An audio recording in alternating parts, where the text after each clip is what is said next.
Okay, my name is Bobby Vaught. This is the second video in a series. First video is about don't be a gold bug. Go back and look at that lesson if you're into buying gold and silver, platinum, palladium. I'm not. That was about something not to do, in my opinion. So this is the second video in a series, exactly what to look for in investing, okay? Next video, in lesson number 3, we're going to get into some specifics regarding profit margin, growth rates, various things, crunching numbers, that kind of thing. This video is a little bit different. I wanted to talk about the entry barrier. There's the very first thing to look for in the stock market before you start looking at profit margins and crunching numbers, anything like that. Entry barrier, and this is something that you can't really quantify. It's not something you can easily put on a spreadsheet. It's just something a little bit more subjective, and you just have to kind of think about it a little bit.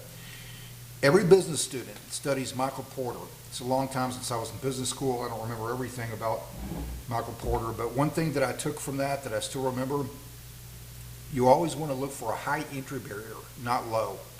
You want to look for a business that's difficult to get started. And that's true whether we're talking about public equity, stock market, or private equity. Many years ago, mid to late 80s, I don't remember exactly when, I was living in Tucson, Arizona at the time. There was a man, I was in my mid-20s perhaps, there was a man there that I met. He was probably about 50 years old, and he had a comic book collection. It's what he did. He'd been collecting comic books since he was a kid. Not really my thing at the time, still not. But as an investor, I said, yeah, okay, I'm listening.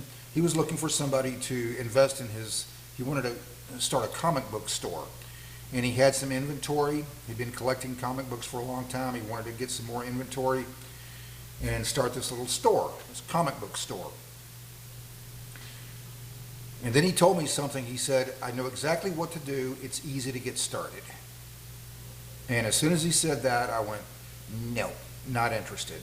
The problem with a low entry barrier is you can't keep the competition out. If it's a good business, if it's going to be successful, somebody's going to start another competition on the other side of town, and a store over there, and a store over there. You can't keep competition out. That's the problem. You want a high entry barrier, not low. If a business is too easy to get started, run away. That's not what you're looking for. And it's the same thing in the stock market. Many years ago, probably about mid to late 90s, I don't remember exactly when, and I've been investing for a while by that time. Made my first investment in 1987.